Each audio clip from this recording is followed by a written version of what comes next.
terlalu banyak undang-undang di suatu negara, itu berarti menunjukkan bahwa di negara itu banyak sekali ketidakberesannya gitu. Itu negara yang akan melupakan rakyatnya.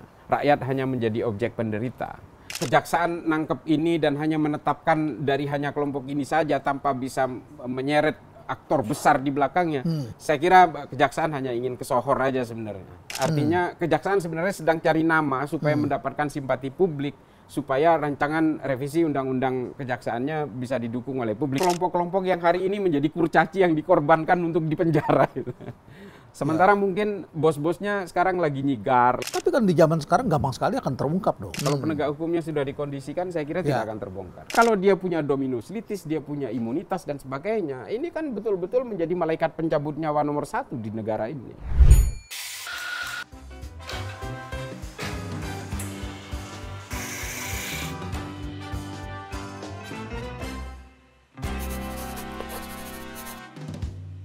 Banyak hal baru yang membingungkan beragam pihak ketika menjalankan suatu kegiatan. Apakah itu kegiatan sosial, kegiatan bisnis, menjadi pegawai, apapun juga hari ini, kebingungan itu sangat terjadi dan inilah era yang disebut dengan uncertainty, ketidakpastian. Dunia tengah berubah. Seperti misalnya dulu kita berjuang, kita melihat bagaimana para pemimpin dunia bertemu dan kemudian sepakat untuk merobohkan tembok Berlin. Dan disitulah dimulai dengan berakhirnya Perang Dingin dan globalisasi. Tapi tidak berlangsung lama setelah globalisasi berproses, kemudian negara-negara mulai membentuk kelompok-kelompok dan akhirnya kemudian ya terjadi sih yang namanya globalisasi itu. Terjadi digitalisasi dan kehidupan berubah. Namun belakangan Amerika mempunyai pemimpin baru yang dihasilkan oleh dunia sosial media. Kita sudah tahu lahirlah pemimpin-pemimpin yang disebut sebagai kalangan populis yang menunjuk pihak lain sebagai pihak yang korup sementara dirinya adalah pro rakyat. Make America Great Again, itu kata Donald Trump. Tapi kemudian juga kita lihat pemerintah Tiongkok minta periodenya diperpanjang. Kemudian terjadilah perubahan di China karena China juga tengah dihukum oleh Amerika supaya barang-barangnya tidak begitu mudah masuk ke Amerika. Tetapi sekarang dunia berkebalikan karena terjadi upaya berlawanan dengan globalisasi. Kalau dulu globalisasi arahnya adalah free trade sehingga kemudian masing-masing bangsa mencoba memperluas usahanya, bisa masuk secara bebas ke negara lain. Tapi kali ini yang terjadi adalah saling bertempur satu sama lain. Dan itulah terjadi kebingungan. Timur Tengah berubah, Amerika berubah, Eropa berubah, beragam bangsa berubah termasuk di Asia. Seperti apa geopolitik ini berpengaruh dan mengapa Indonesia tengah bicara tentang undang-undang TNI. Apakah dui fungsi akan kembali? Dan ini perlu kita angkat dalam beragam perspektif tentunya. Tamu saya kali ini adalah Cak Islah. Ya. Apa kabar Cak? Sehat. Alhamdulillah. Terima kasih sudah mampir kembali ke sini. Terima kasih juga. Kita bicara tentang geopolitik dan kemudian bagaimana bangsa-bangsa mempersiapkan diri termasuk Indonesia ini ya. Tiba-tiba memperkuat diri dan sebagainya. Apa yang Cak Islah lihat di dunia internasional kali ini? Saya kira terjadi shifting sih. Ya seperti judul bukunya Prof. Ada beberapa shifting yang memang sangat krusial belakangan ini. Bukan hanya certainty atau ini sudah mulai vulnerable menurut saya memang ada. Semua negara punya kerentanan yang sama. Terutama dalam persoalan-persoalan yang dulu kita dengan bangganya mengatakan ini globalisasi. Tapi belakangan ini menjadi semuanya menjadi selfish gitu ya. Semua hanya memikir. Termasuk bagaimana shifting soliditas NATO misalnya terkait dengan Rusia dan Ukraina. Ini kan menjadi sangat menarik. Iya, kasihan itu Zelensky. Jadi bonyok sendiri. Meskipun berusaha dibela oleh aliansi lama, tapi ternyata bagaimanapun katarsisnya adalah Amerika. Kan? Iya. Dan NATO sendiri jadi ada Amerika dan Eropa itu menjadi beda. Itu, Amerika dan Kanada juga ribut sekarang. Betul, sangat menarik. Dan di situ juga ada Turki ya, dalam konteks bagaimana Turki yang dianggap sebagai anchor untuk bisa memainkan peranan di Timur Tengah, ternyata pada akhirnya juga tidak berdaya juga ketika menghadapi Suriah dan banyak negara-negara yang berkonflik di daerah kawasan itu. Amerika mau bangun sendiri jalur Gaza, tetapi negara-negara Arab berpikir jangan kasih ke sana dong, kita juga perlu berperan, begitu kan? Ya betul, Ya. karena kawasan itu memang sangat integrated gitu ya, tidak bisa diselesaikan secara parsial, secara sendiri-sendiri itu. Ya memang ini sangat complicated, sangat rumit dunia hari ini. Sangat rumit. Dan lebih rumit lagi ketika kita melihat situasi di dalam negara kita. Saya punya ketakutan besar gitu ya, bahwa meskipun ya kita punya optimisme tinggi dengan kepemimpinan Pak Prabowo, ya kalau kita takdir kita berharap dari Tuhan lah. Tapi kalau kita bicara tentang politik dan ekonomi negara ya kita berharap dari Pak Prabowo ya. Dan kita sebenarnya hanya ingin mengingatkan beliau saja bahwa apa yang terjadi di negara lain ini loh yang terjadi gitu. Makanya saya kemarin berkeliling kemana-mana, ke Eropa, ke Inggris dan berbagai negara. Hanya apa yang dilihat? Kalau saya melihat memang bagaimana benturan-benturan itu terjadi. Kalau kita bicara tentang Huntington dan termasuk juga kekhawatiran Fukuyama dan sebagainya, itu sepertinya memang sudah mulai terjadi, Prof. Benturan 9 peradaban itu ya? Betul, betul. Termasuk juga kemunduran demokrasi. Bagaimana third wave demokrasi sudah mulai mundur ke second wave demokrasi di banyak negara, termasuk Indonesia. Ini adalah kekhawatiran-kekhawatiran baru. Bagaimana munculnya kelompok-kelompok sayap kanan memanfaatkan keterpurukan demokrasi. Ini kan menjadi awareness bagi kita semua sih. Ya. Dan itu terjadi di hampir semua negara.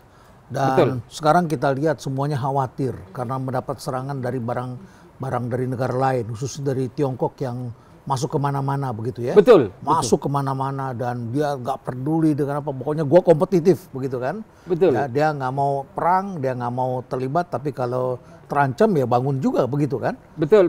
Saya juga kaget. Di Inggris itu juga sudah dijajah oleh BYD. Ini bukan iklan. Ini luar biasa. Jadi bukan cuma Jakarta aja. Bukan cuma Jakarta ternyata.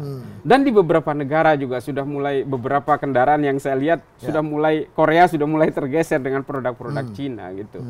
Ini betul-betul menuju New World Order gitu. Yang menurut saya ya ini adalah tatanan dunia baru yang betul-betul baru gitu. Ya kita nggak tahu lah ke depan seperti apa sih, Prof. Ya, baik. Jadi banyak yang bicara geopolitik tetapi masih bingung dampaknya apa. Dampaknya nanti ke mata uang, dampaknya juga ke inflasi. Karena sekarang ini kan kalau negara meningkatkan tarif, artinya rakyatnya harus bayar lebih mahal begitu kan ya. Dan ini bisa terjadi pada dampaknya pada negara lain. Karena di sini akan menaikkan suku bunga dan kemudian cost of fund-nya naik, kemudian modal pulang ke negaranya, dan kemudian akhirnya porak-poranda pasar modal di negara lain. Betul. Dan itu ya gejala-gejala itu kan hampir dirasakan oleh semua negara. Hampir semua gitu. negara, Mungkin juga termasuk yang kita anggap kuat di Asia Selatan, India misalnya juga mengalami hal yang India sama. juga mengalami hal yang sama. Mengalami hal yang sama. Kalau karena kebetulan di dalam konferensi yang saya hadiri di Inggris itu ada delegasi dari India yang juga mengungkapkan kecemasan-kecemasan itu gitu. Tapi di lain pihak sekarang mari kita lihat apa yang dilakukan oleh pemimpin di negara kita. Ya, ketika kita memasuki tahun 2025, beragam peristiwa terjadi, ekonomi politik begitu tercampur satu sama lain, dan politik menjadi satu kekuatan yang penting, dan tiba-tiba koalisinya gemuk sekali, besar sekali, dan segala macam undang-undang baru kemudian bermunculan dalam waktu cepat dan sebagainya. Dan kemudian kita lihat sekarang TNI boleh berbisnis. Gitu ya katanya ya. Nah, tadinya ada teman-teman di parlemen yang ribut, itu nggak boleh itu, Mayor Teddy itu masih tentara aktif katanya, begitu ya. Terus ramai dan akhirnya kemudian naik pangkat dan itu juga ribut lagi ya. Tapi pertanyaan mengenai undang-undang TNI yang akan keluar dalam waktu dekat ini, mengapa Indonesia mulai memperhatikan aspek seperti itu? Bukankah dulu kita sudah tuntaskan tahun 2004 dengan Undang-Undang nomor 34 itu, Undang-Undang TNI. Apa yang Cak Islah lihat? Bagaimana suatu bangsa ini dalam menghadapi perubahan geopolitik, apa yang harus dilakukan bangsa-bangsa? Di mana kita perlu menempatkan diri supaya demokrasi dan hak kaum sipil ini tetap terjamin begitu? Ya saya kira memang trajektori negara ini semuanya berada di tangan Presiden hari ini. Ya saya ingat tulisannya Ibnu Khaldun ya di Al-Muqaddimah juga ada Cicero juga pernah nulis itu kalau nggak salah Cicero ya mengatakan terlalu banyak undang-undang di suatu negara itu berarti menunjukkan bahwa di negara itu banyak sekali ketidakberesannya gitu. Semakin banyak undang-undang yang diatur maka di negara itu makin tinggi tingkat korupsinya gitu. Menunjukkan itu adalah indikator utama gitu. Tapi yang kita lihat hari ini adalah kekhawatiran kita, pengkhianatan kita terhadap cita-cita reformasi. Reformasi kan jelas sebenarnya, ini adalah amanat yang diberikan kepada seluruh rakyat gitu. Kita dulu berharap dari Pak Jokowi untuk bisa betul-betul membawa Indonesia ke dalam supremasi sipil, kita betul-betul bisa memapankan demokrasi, tapi ya kembali kepada teorinya Fukuyama tadi ya, bahwa Indonesia ini sudah mulai mengalami dekadensi ke arah second wave demokrasi. Kita tidak ada ubahnya seperti negara-negara di Afrika hari ini yang selalu berkonflik gitu. Dan berusaha menghegemoni tentara, lembaga-lembaga yudikatif, berusaha meraih semua kekuatan simpul-simpul politik untuk memuaskan kekuasaan gitu. Tapi justru negara yang seperti itu negara yang akan melupakan rakyatnya. Rakyat hanya menjadi objek penderita. Nah itu juga yang dialami oleh Afghanistan, dialami oleh Suriah hari ini. Bagaimana Bashar Assad kemudian berusaha mengendalikan intelijen, mengendalikan tentara, mengendalikan polisi, memanjakan kelompok-kelompok aristokrat, kelompok-kelompok penguasa, sehingga akhirnya lalai memikirkan rakyat, sehingga akhirnya apa? Hanya dalam tempo 1 minggu Bashar Assad bisa digulingkan oleh kelompok ekstrim. Ya, dan kita lihat bagaimana rumahnya porak-poranda dan dia melarikan diri setelah itu. Ya, betul, kan? Prof. Ya. Artinya apa? Ketika dia sudah mulai merasa powerful dengan menguasai semua sendi-sendi dan simpul negara ini, rakyat kemudian terlupakan dan resistensi itu kemudian terbangun sehingga kelompok ekstrim mantan teroris yang melakukan pemberontakan pun akhirnya didukung. Dan dalam tempo 1 minggu selesai. Dan akhirnya kita lihat apa yang terjadi di Suriah hari ini, mantan teroris dari suatu organisasi yang memiliki resistensi paling tinggi, Hayat Tahrirus Syam itu kan ditolak semua orang karena itu leburan dari ISIS, Al-Qaeda dan sebagainya. Tapi kemudian mendapatkan simpati rakyat, kenapa? Rakyat muak dengan pemimpinnya. Karena pemimpinnya sudah terlalu powerful, dia mengendalikan tentara, polisi, intelijen dan berbagai simpul-simpul politik. Pada akhirnya apa? Rakyat merasa dianaktirikan. Jadi mereka tinggal menunggu momentum. Exactly. Nah sama seperti ketika Taliban berkuasa di Afghanistan, itu kan mendapatkan simpati rakyat karena rakyat merasa dianaktirikan oleh pemerintahan yang terlalu asik masuk dengan kekuatan-kekuatan Amerika pada zamannya. Nah ini jangan sampai terjadi hal itu seperti yang ada ini menarik karena di satu pihak kalau kita bicara ekonomi Indonesia di atas kertas bagus sekali. Bagus sekali. Kalau makroekonominya saya lihat pertumbuhan ekonomi, ya inflasi rendah. Optimis kita. Optimis semuanya. Tapi begitu di lapangan dirasakan cari duit makin susah. Kemudian yang ada yang orang yang kaya-kaya kita lihat ternyata satu persatu masuk karena korupsi ternyata koruptor mereka gitu kan ya. Tadinya kita pikir wah itu orang sukses itu. Ternyata tanpa sepengetahuan kita mereka memperkaya diri dan duitnya rupanya dilarikan dari perusahaan demi kepentingan mereka begitu ya. Dan kita melihat kabar-kabar buruk semua ini. Bahkan kemudian Morgan Stanley menurunkan rating kita, diikuti oleh Goldman Sachs, begitu ya. Yang lain belum.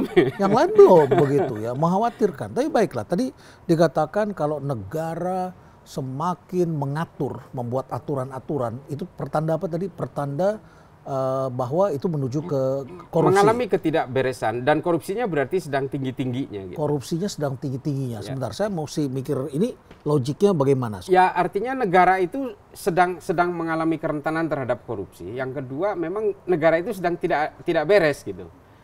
Jadi memang betul Prof.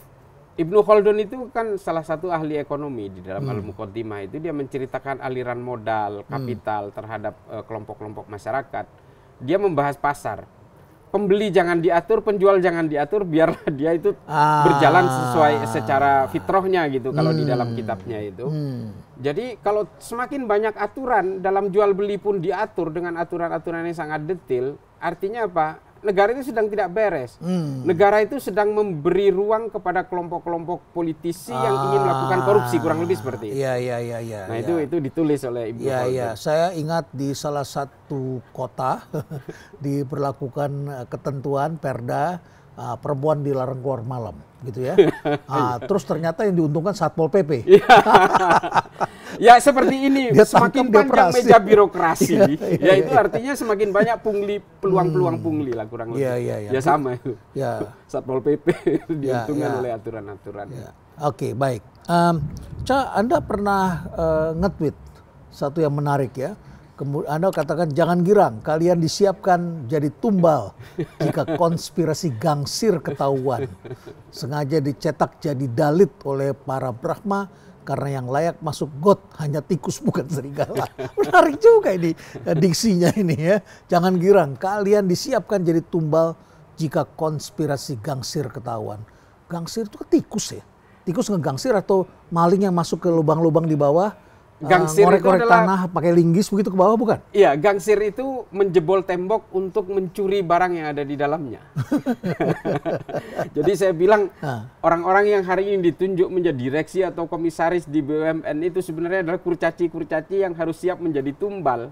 Nah ini bukan kurcaci ya? Ya, ini sebenarnya cuitan yang saya buat untuk menyikapi kasus di Pertamina yang tidak mungkin kalangan direksi itu melakukan aksi kejahatannya itu di antara kelompok mereka. Pasti satu perbuatan koruptif, apalagi sekelas Pertamina, itu kan pasti ada satu kekuatan besar yang menjadi protektor dari kelompok-kelompok yang di bawah gitu. Jadi kalau buat saya sih terus terang kejaksaan nangkep ini dan hanya menetapkan dari hanya kelompok ini saja tanpa bisa menyeret aktor besar di belakangnya. Saya kira kejaksaan hanya ingin kesohor aja sebenarnya. Ya dia kan dia sedang ingin menggulkan RUU kejaksaan. Oh, oke. Tahun 2025 kan masuk prolegnas. Artinya kejaksaan sebenarnya sedang cari nama supaya mendapatkan simpati publik, supaya rancangan revisi undang-undang kejaksaannya bisa didukung oleh publik, kurang lebih kayak gitu saya melihatnya. Oke, jadi saya nggak kaget sih sebenarnya. Baik, nanti kita bahas sendiri mengenai undang-undang kejaksaan ya sebelum saya ke sana. Tapi dalam tweet itu juga banyak yang bertanya, tolong tanyain sama Cak Islah ya, sengaja dicetak jadi dalit oleh para Brahma. Dalit itu apa? Dalit itu kasta paling rendah di dalam ada ya namanya dalit ya? Bukan, ada di India. Di bawahnya Parya. Ya kan kita taunya selama ini kan Sudra kan ya. Ya, Sudra. Sudra udah paling rendah itu. Tapi di India itu ada Dalit yang memang betul-betul mereka itu dianggap layak untuk dikorbankan dalam satu hal apapun. Dan kalaupun dia tidur di jalanan itu dianggap memang itu dunia mereka gitu. Tidak perlu rumah gitu. Ya, bahkan mereka tidak punya akses pada air, mandinya di pinggir iya. jalan begitu ya. Ya mungkin bisa disederhanakan kalau di dalam cuitan saya itu Dalit itu adalah kelompok-kelompok yang hari ini menjadi kurcaci yang dikorbankan untuk dipenjara gitu. Sementara mungkin bos-bosnya sekarang lagi nyigar lagi. Tapi kan di zaman sekarang gampang sekali akan terungkap dong. Ya kan tergantung dari penegak hukumnya. Kalau penegak hukumnya sudah dikondisikan saya kira tidak akan terbongkar. Dan biasanya mereka para pelakunya ini karena punya uang bisa saja mereka mengkondisikan ya. Iya, money can buy everything. Money can buy anything. Ya, oke. Cak, Anda juga mengatakan rakyat harus ikhlas gaji tukang gebuk penguasa. Serem bener. Apa yang Anda lihat tukang gebuk penguasa ini? Ini tweet Anda loh ini. Itu yang paling saya khawatirkan ketika lembaga-lembaga penegak hukum yang seharusnya bergerak bersama rakyat untuk bisa meluruskan berbagai pelanggaran harusnya hukum. Bersama rakyat. Bersama rakyat. Dan apalagi hakim langsung bertanggung jawabnya kepada Tuhan. Exactly, itu dia. Ya polisi, kejaksaan itu kan seharusnya bersama rakyat. Ini bagian dari penguat supremasi sipil. Tapi kan belakangan ini seolah-olah ini menjadi itu, termasuk KPK. KPK ini kan trajektorinya ditentukan oleh kepentingan politik. Mana yang harus dihajar, mana yang harus dilindungi. Kita harus betul-betul melihat fakta yang terjadi di hari ini ya, bahwa itu bisa dibantah tetapi bisa dirasakan oleh masyarakat. Bisa dirasakan. Bisa saja dibantah oleh KPK. Tapi ketika KPK ini ya hari ini yang kita lihat faktanya adalah dia bisa dimainkan, kejaksaan pun juga bisa, polisi pun juga bisa. Artinya akhirnya apa? Ini adalah betul-betul menjadi ada master of puppet yang memainkan itu dan itu negara menjadi tidak sehat. Itu yang saya sayangkan. Dan nanti koneknya saya ke RUU TNI, RUU Kejaksaan, termasuk Undang-Undang Kejaksaan pasal 8 ayat 5 2021 itu. Ini nanti mungkin kita akan bahas soal imunitas kejaksaan segala macam. Dan bagaimana dominus litis berusaha dimasukkan ke dalam RUU Kejaksaan yang menjadi prolegnas itu. Kalau RUU Polri, rancangan Undang-Undang Polri, itu kan sudah ditarik. Dan tidak masuk prolegnas. Dan bahkan ditarik untuk dibahas di internal Polri. Artinya tidak perlu kita khawatirkan lagi soal RUU Polri. Tapi RUU TNI dan RUU Kejaksaan ini kan akan dibahas 2026 nanti. Nah ini menjadi bahaya ketika ABRI kembali fungsinya kembali dimainkan dan RUU Kejaksaan akan digolkan oleh DPR terkait dominus litis dan imunitas, ya sudah selesai kita. Artinya wewenang penangkapan dan lain sebagainya mungkin akan lanjut menjadi kuat. Atau berhenti tergantung jaksa. Jaksa kalau melakukan kejahatan harus seizin penangkapannya, harus seizin melakukan kejahatan. Melakukan kejahatan apapun ya harus seizin Jaksa Agung. Jadi polisi tidak bisa nangkep jaksa, tidak bisa mentersangkakan jaksa kalau tanpa seizin dari Kejaksaan Agung. Jadi mekanisme koreksi di antara lembaga penegak hukum tidak terjadi? Tidak terjadi. Nah ini yang bahaya, termasuk dominus litis tadi, ini yang masih ada di RKUHP, masih ada di rancang revisi undang-undangnya. Tapi kalau imunitas ini kan sudah ada di pasal 8 ayat 5. Ya. Nomor tahun 2021 Undang-Undang Kejaksaan. Ini bahaya sekali dan ini udah ada kejadian. Ada jaksa yang menghilangkan barang bukti hasil kejahatan dan hasil lidik-sidiknya polisi juga sudah menyatakan ini tersangka, tapi polisi nggak bisa ngapa-ngapain karena belum ada izin dari Jaksa Agung. Undang-undangnya kan belum keluar yang baru ini. Yang Undang-undang soal kejaksaan. Imunitas Ya. sudah. Oh sudah keluar? Sudah. Tahun 2021 diputuskan dan lembaran negaranya sudah keluar bulan kemarin. Dan ini sudah berlaku, makanya polisi nggak bisa nangkap jaksa sekarang tanpa seizin Jaksa Agung. Makanya ketika ada jaksa yang jahat, jaksa yang berbuat kriminal harus dilimpahkan ke kejaksaan. Padahal kita baru bangga-bangganya dengan kejaksaan ya. Ya kita kan proses penangkapan tokoh-tokoh seperti itu. Wah, ini ketika KPK tidak bergerak, ini kejaksaan bergerak begitu ya. Atau jangan-jangan popularitas itu memang dibuat, Prof. Ya, saya diminta berbicara di Mahkamah Agung dan saya berbicara dengan para hakim agung dan para kepala-kepala pengadilan begitu ya, ketua-ketua pengadilan begitu ya, para hakim dan sebagainya. Tentu kami ingin agar terjadi penegakan hukum yang lebih baik begitu ya. Namun terasa sekali ketika kita diskusi menanyakan soal bagaimana hukuman. Waktu itu baru saja dihukum Harvey Mois. Ya. Terus ribut, hakimnya dipersalahkan. Terus diskusi-diskusi mengatakan ya peraturannya kayak gitu. Tapi menjadi persoalan adalah drama sudah di dalam pikiran kita semua begitu ya. Kerugian yang diciptakan atau yang terjadi adalah 271 triliun. Marahlah kita sebagai masyarakat. Betul. Wah ini korupsinya besar sekali begitu ya. Belum selesai itu kita sudah dengar bom yang lebih besar lagi. Bukan triliun tapi kuadriliun. Apa itu melihat 1 triliun yang kita nggak pernah. Sekarang kuadriliun kita lihat ya. Tapi ada pertanyaan juga dari masyarakat dan Anda sempat bicara tentang narasi kejaksaan hanya bombastis di awal. Itu yang Anda maksud tadi. Ya. Seperti apa? Seperti ya ekspektasi masyarakat ketika mendengar ada kurang lebih 300 triliun kerugian negara. Wah ini hukum mati aja itu, bantai itu. Ternyata hukumannya kecil karena memang fakta persidangan mungkin tidak sebombastis ketika digelar. Nah ini Tom Lembong kerugian negara 500 miliar. Ternyata belakangan tidak terbukti ada aliran uang ke Tom Lembong. Memang kebijakan dia itu menguntungkan pihak lain dan sebagainya. Tapi ini kan memang bombastis, gaya-gaya kejaksaan ini memang sudah jamak terjadi sejak kasus Timah itu.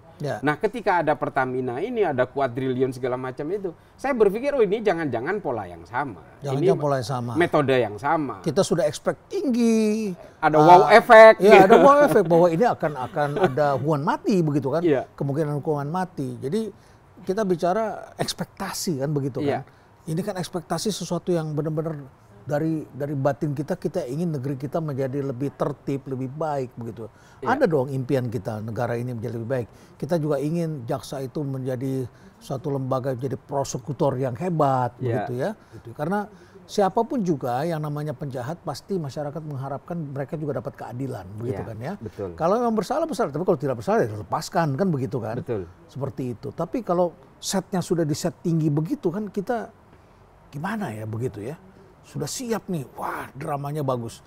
Ngatonya dituntutnya cuma 10 tahun. Setelah itu finalnya berapa jadi 6,5 tahun yang pertama itu ya. Iya. Tapi saya terus terang begini Prof, saya mengatakan ikhlas menggaji tukang gebuk itu. Karena memang kita itu mereka harusnya sadar, para penegak hukum sadar, mau polisi kayak mau kejaksaan atau siapapun sadar bahwa yang membiayai mereka itu rakyat. Artinya mereka harus menjadi pemuas rakyat gitu. Ekspektasi rakyat itu harus dipuaskan. Nah belakangan ini kan enggak ini. Ini saya Pertamina ini ya. Pertamina kan ekspektasi rakyat, udah ini aja hukum mati aja gitu. Karena memang sangat masif dan kejadiannya sangat bertahun-tahun dan kerugian negara itu bayangkan kuadriliun mungkin. Negara yang pernah melakukan korupsi kalah dengan tingkat collateral damage-nya gitu ya. Tapi ya kan akhirnya kan seperti yang sudah-sudah, jangan-jangan ini nggak ada apa-apanya ini sebenarnya. Cuma memang dibuat bombastis supaya ada wow efek, seolah-olah kejaksaan itu adalah institusi yang sangat epik dan heroik gitu dengan maksud dan tujuan tertentu. Saya bukannya pesimis dengan penegakan hukum, sepanjang penegakan hukum itu betul-betul dalam koridor hukum sesuai dengan fakta di lapangan, fakta persidangan dan seterusnya. Ya mungkin kita sih fine-fine aja gitu. Ya baik, jadi masyarakat sangat berkepentingan terhadap penegakan hukum yang adil dan fair begitu ya. Baiklah, itu ada undang-undang kejaksaan yang juga sedang terjadi dan akan ada RUU-nya lagi. Ada RUU RKUHP soal dominus litis itu. Bahwa nanti litis. kejaksaan itu akan terlibat dalam pro justisia secara holistik dari hulu sampai hilir. Dia bahkan bisa menentukan kasus ini lanjut atau tidak lanjut. Artinya dia betul-betul angel over angel gitu. Malaikat di atasnya malaikat itu. Artinya ada nanti bahwa kejaksaan dan bersama lembaga-lembaga penegak hukum yang lain itu akan menjadi pemuas kekuasaan pada akhirnya. Kita tidak berbicara presiden hari ini, kita berbicara juga presiden masa depan gitu. Kita tahu bahwa KPK hari ini betul-betul berada di bawah kendali rezim-rezim gitu. Belum nanti kejaksaan kalau dengan adanya dominus litis dan sebagainya ini justru akan betul-betul menjadi tukang gebuk semua ini. Polisi saya bukannya ini ya. Polisi juga dengan segala kekurangan dan kelebihannya, dengan berbagai kejahatan-kejahatan oknumnya, saya kira polisi juga punya undang-undang yang tidak perlu diutak-atik lagi. TNI juga demikian. Yang kita perlukan hari ini itu bukan undang-undang baru buat mereka ini, Prof. Yang kita perlukan adalah undang-undang penguatan bagi lembaga-lembaga pengawasan mereka. Kompolnas untuk polisi, Komisi Jaksa untuk kejaksaan, Komnas HAM untuk tentara. Nah ini yang perlu dikuatkan. Bukannya justru tentaranya yang diperkuat dengan undang-undang baru, bukan polisinya, bukan jaksanya, bukan. Lembaga pengawasannya yang harus diperkuat. Iya, kalau satu lembaga sudah sangat menjadi super body, sementara pengawasannya tidak ada, ini tentu bisa menjadi satu kisah sendiri, kisah penderitaan dalam masyarakat sendiri. Gitu. Betul. Ya. Anda juga mengatakan begini, banyak RUU dibuat agar rakyat seterusnya pura-pura bahagia. Dan kemudian tentara kudeta ruang kerja rakyat, polisi lupa diri dan tak hafal cita-cita reformasi. Ya. Kemudian jaksa paksa negara beri imunitas dan jadikannya malaikat di atas malaikat. Ya seperti itu, ada nulis itu. Seru juga ya ini ya. Banyak pejabat gagal tapi pantatnya tak mau beringsut. Tahyul pembangunan ini beri celah hipnotis agar kita tetap setia mengongkosi para bandit untuk jadi pejabat. Wah ngeri juga, Cak. Ini saya buat ketika saya kalau nggak salah lagi di Liverpool tuh. Karena saya melihat bagaimana pemerintahan, ketika itu saya ketemu dengan beberapa orang dari pemerintahan lokal ya. Saya tanya tentang bagaimana cara mengawasi tentang proses pemerintahan di kota Liverpool segala macam. Ya saya menemukan ilham ini. Jadi sepanjang kita itu mengongkosi para bandit untuk menjadi pejabat, ya negara kita ini akan berada di sini terus. Kita bukannya tambah maju malah mundur seperti Fukuyama tadi. Dari third wave of democracy kita kembali menjadi second wave of democracy. Nah ini yang kemudian menjadi persoalan di negara kita hari ini. Alih-alih kita maju malah kita makin mundur. Karena apa? Kita terlalu ikhlas untuk mengongkosi para bandit itu untuk menjadi pejabat. Ya terbukti kan seperti Pertamina hari ini. Ini kan diongkosi oleh kita. Tapi ditunjuk oleh menteri untuk menjadi direktur-direktur itu. Tapi ternyata mereka menggangsir keringat rakyat lewat perusahaan yang dia pimpin. Artinya ya ini adalah belum lagi tentara yang akan masuk ke ruang-ruang sipil. Ini Prof. Tapi ada pernyataan dari Panglima TNI kemarin yang agak sedikit melegakan kalau Kalau mereka masuk ke ruang sipil, mundur dari. Mundur dulu. Nah, itu. Tapi kan sudah terjadi beberapa orang tidak mundur. Exactly, ya kan itu bisa berlaku surut kalau memang nanti aturannya dibuat gitu. Seharusnya. Kita nggak tahu lah itu apa itu semacam public statement yang lip service, kita tunggu aja ke belakang. Tapi kalau tidak, kalau mereka tidak mundur dan mereka menghiasi ruang-ruang pekerjaan ruang-ruang sipil, ya saya kira Indonesia akan jadi Myanmar berikutnya. Ya, dan itu kita tahu kan apa yang terjadi di Myanmar, apa yang terjadi ketika junta militernya terlalu kuat dan mereka itu kemudian rakyat sipilnya pasti akan melakukan perlawanan dengan apapun hasilnya. Tapi negara seperti Myanmar kan nggak nyaman. Negara seperti Suriah kan tidak enak sama sekali. Apalagi seperti Afghanistan, seperti Sudan dan seterusnya. Ini adalah terlalu hegemoni tentara yang luar biasa. Sehingga kemudian rakyat sipil itu menjadi anak tiri di tanah kelahirannya sendiri. Ini yang kita tidak inginkan. Makanya amanat cita-cita reformasi yang kemudian memisahkan dui fungsi ABRI, menempatkan polisi menjadi polisi-polisi gagah hari ini, confident hari ini, itu kan karena reformasi. Nah, polisi lupa dengan ini. Sehingga akhirnya apa? Polisi juga ikut-ikutan nginjek rakyat sipil di beberapa tempat gitu. Ini dan bukan hanya menginjak rakyat sipil, sesama polisi pun bisa saling menginjak. Bisa saling tembak. Ya, bisa saling tembak. Nah, ini hal-hal seperti ini yang harus diingatkan kembali kepada mereka ini. Belum lagi kejaksaan. Kejaksaan akhirnya kalau kata orang Madura, akhirnya menjadi ramah tentara gitu. Sok tentara juga gitu.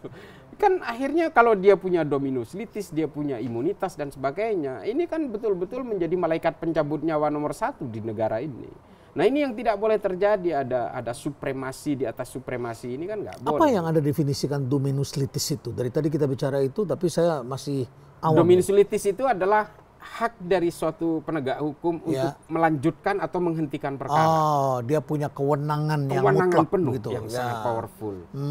Sementara selama ini yang kita tahu, jaksa ini kan adalah penuntut umum. Setelah lidik sidiknya dilakukan oleh polisi, setelah P21, setelah berkasnya lengkap diserahkan ke jaksa baru areanya dia, baru itu wilayahnya baru dia. Diserahkan sebagai tahanan kejaksaan. Nah, mungkin kejaksaan ini jangan-jangan bermimpi seperti attorney di Amerika. Ya beda dong. Attorney di Amerika memang harus powerful karena polisi berada di wilayah pemerintahan lokal, di bawahnya pemerintahan lokal, di bawah wali kota, yang menggaji itu adalah negara bagian, maka kemudian attorney itu harus kuat atas nama negara. Tapi ini kan negara federal, kita ini negara sentralistik, yang tidak boleh terlalu powerful seperti yang diimpikan oleh kejaksaan itu nggak boleh juga. Bukan berarti saya anti tentara, bukan berarti anti kejaksaan, nggak juga. Tapi buatlah itu semua dalam equilibrium yang sama gitu, dalam keseimbangan, dalam proporsi yang sesuai undang-undang. Gitu. Kita lihat dulu ke TNI. Tadi Anda katakan cita-cita reformasi. Waktu itu kan sudah, kita kan reformasi itu kan kita hadapi sebelumnya kan korupsi, kolusi, dan nepotisme.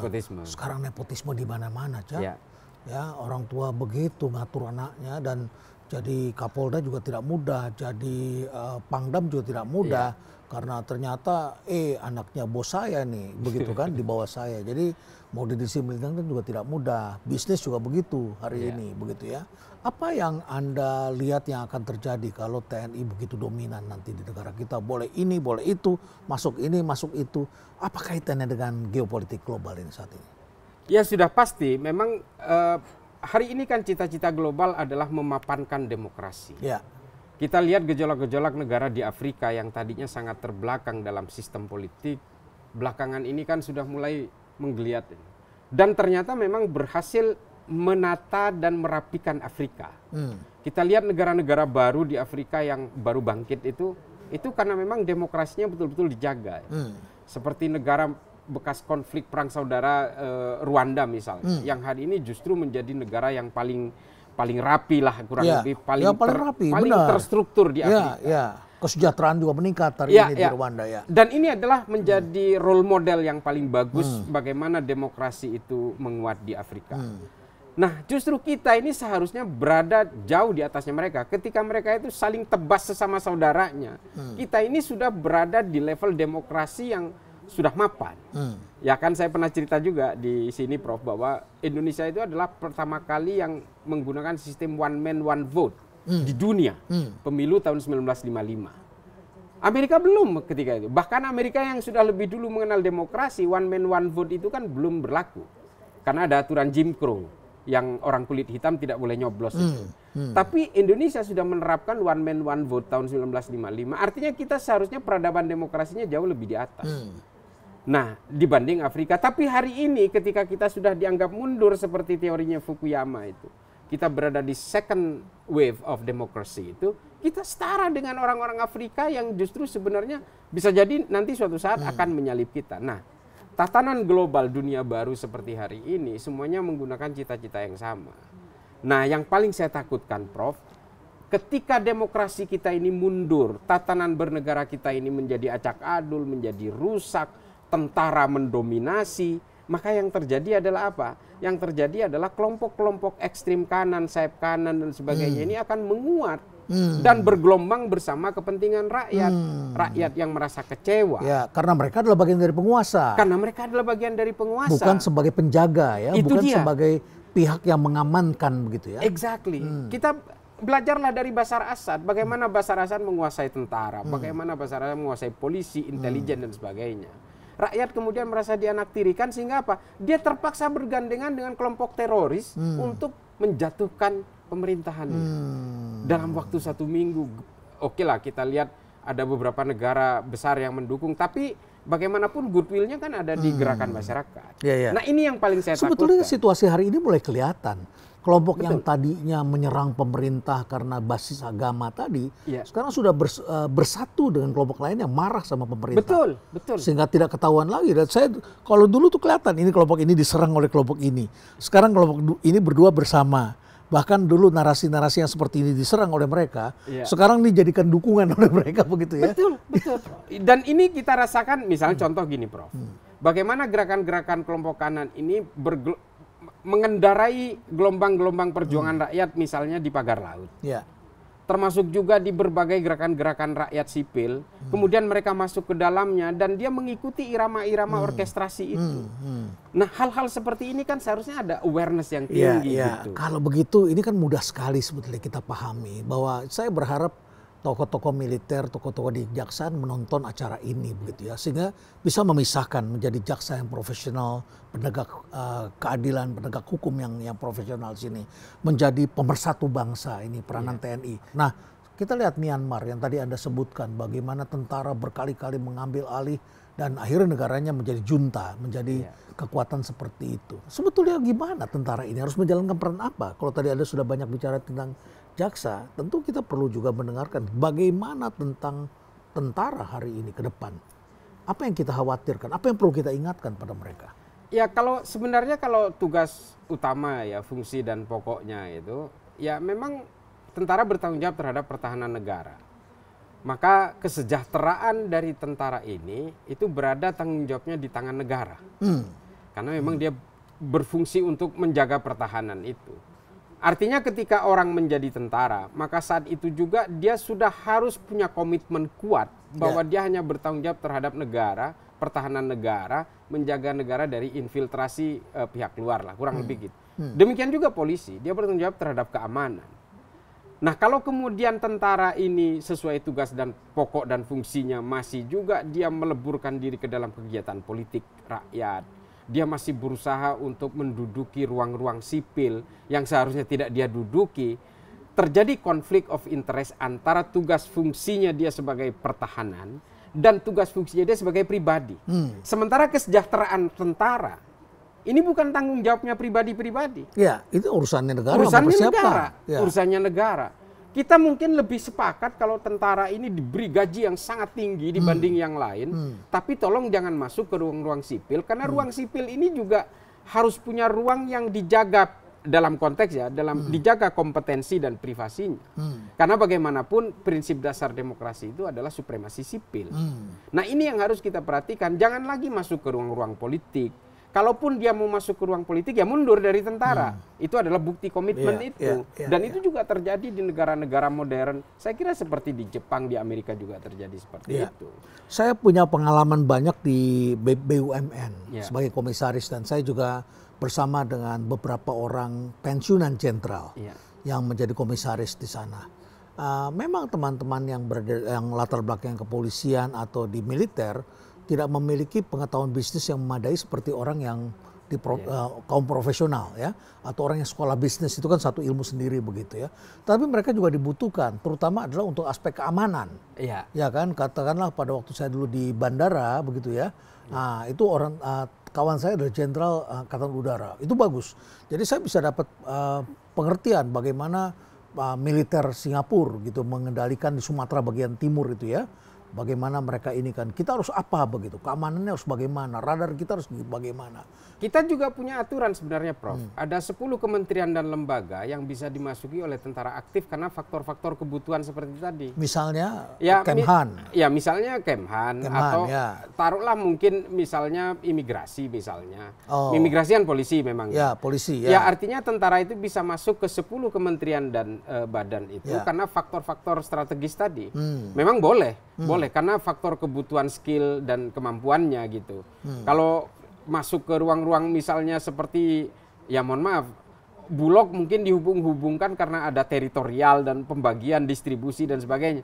Tapi ini kan sebenarnya nggak masuk akal juga kalau harus dipegang oleh tentara, karena profesional di bidang distribusi dan di bidang teritorial ini tidak hanya dimiliki tentara gitu. Tapi kalau untuk hal-hal yang berhubungan dengan pertahanan negara, memang kita sah-sah aja, kita ya sesuai dengan aturan yang ada hari ini kan 10 kementerian dan lembaga boleh dimasuki tentara aktif itu. Ya. Baik, Cak. Jadi kalau kita lihat memang ini negara berarti harus memperhatikan benar-benar kesejahteraan ya. Secara holistik. Hulu ke hilir. Ya, karena ini bukan hanya terjadi di tentara, tetapi juga di hakim ya. Di Finland itu yang gajinya besar itu adalah guru dan hakim. Ya. Sehingga mereka mempersiapkan masa depan dan rakyatnya juga merasa diperlakukan adil begitu ya. Betul. Saya ke sana itu sangat terkesan sekali, Prof. Ke negara-negara Skandinavia itu bagaimana moral masyarakatnya itu terjaga karena dia sudah merasa menjadi dia betul-betul trajektori kehidupan bernegaranya sudah betul-betul diatur oleh moral. Individu-individu yang menjadi moral kolektif gitu.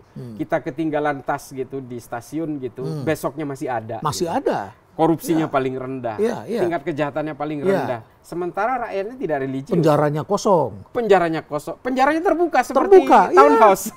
Naik sepeda mereka jalan-jalan tiba-tiba ada satu villa di sana. Wah, luar biasa. Dan kalau kita lihat tingkat religiusnya, mereka ini kalau kita tanya ini, kamu percaya Tuhan nggak? Aduh, saya udahlah nggak ngurusin itu. Artinya mereka itu apatis dengan konsep-konsep ketuhanan, tapi moralnya betul-betul dijaga. Kita iri dengan hal-hal yang seperti sebaliknya itu. Kita adalah negara yang religius, tetapi pengakses situs porno terbesar di dunia adalah dari kita. Bandit dan malingnya banyak juga. Bandit dan malingnya banyak juga. Itu dia. Ini tentu perlu pertobatan massal ini. Artinya moral itu tidak terikat dengan hukum-hukum dogma. Itu soal nurani dan batin aja. Dan itu yang kita harapkan dari Pak Prabowo. Kita berharap dari Pak Prabowo hari ini sebagai Presiden Republik Indonesia ya. Mari kita sama-sama menjaga nurani dan batin kita untuk negara gitu. Ya, baik. Jadi ada beberapa poin kesimpulan kita barangkali bisa kita sampaikan. Yang pertama tadi adalah bagaimana agar penguatan ini bukan pada undang-undang atau peraturannya untuk memperkuat lembaga-lembaga itu, tetapi adalah memperkuat lembaga-lembaga pengawasan agar para eksekutor ini bisa bekerja sesuai dengan rule-nya ya pada aturan-aturannya, karena pada dasarnya aturan sudah cukup gitu ya. Dan yang kedua tentu saja diperlukan standar moral yang tinggi, dan kemudian masyarakat ini memerlukan dukungan. Jadi tentara ataupun jaksa ini harus kembali pada menjadi sahabat rakyat, menjadi bagian dari rakyat begitu ya. Polisi juga jadi polisi rakyat. Begitu, menjadi polisi rakyat, karena ini adalah bagian dari sejarah dan juga moralitas. Kalau tidak, tadi sudah diingatkan bahwa yang terjadi adalah kelompok kanan akan menguat dan kemudian akhirnya akan menggulung kekuasaan yang ada karena aparat ini menjadi bagian dari kekuasaan itu, dan ini dipandang sebagai suatu aparat yang atau satu sistem yang korup, sementara masyarakatnya menuntut adanya suatu keadilan dan kesejahteraan. Ya semoga ini tidak terjadi, Cak. Dan kita harapkan Indonesia menjadi negara yang damai, geopolitik berubah. Tadi sudah saya sebutkan yang satu bergerak ke sini, satu bergerak ke sana. Uncertainty, tidak pasti gitu ya, Cak. Satu hal saya titip, Prof. Kita jangan hanya melihat Indonesia hari ini, kita juga harus melihat negara lain bagaimana pergerakan bangsa lain. Karena betul-betul terjadi shifting itu. Shifting itu terjadi. Betul. Ya. Shifting itu terjadi sehingga kita harus melakukan penguatan. Jangan ke bawah arus, Yes. ya, jangan kemudian kita berpikir nggak bisa kita kendalikan nih, maka kita perkuat diri kita. Hanya kita ikan perkuat. mati yang ikut arus. Hanya ikan yang mati. cerdas itu akan melawan arus. Akan melawan arus, yes, ikan cerdas melawan arus. Makanya mancingnya kita di dam ya.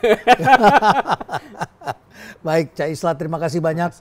Ya, banyak pelajaran yang bisa kita ambil dan saya harapkan Indonesia bisa mengatasinya dan tentu saja pemimpin semua harus stay relevant.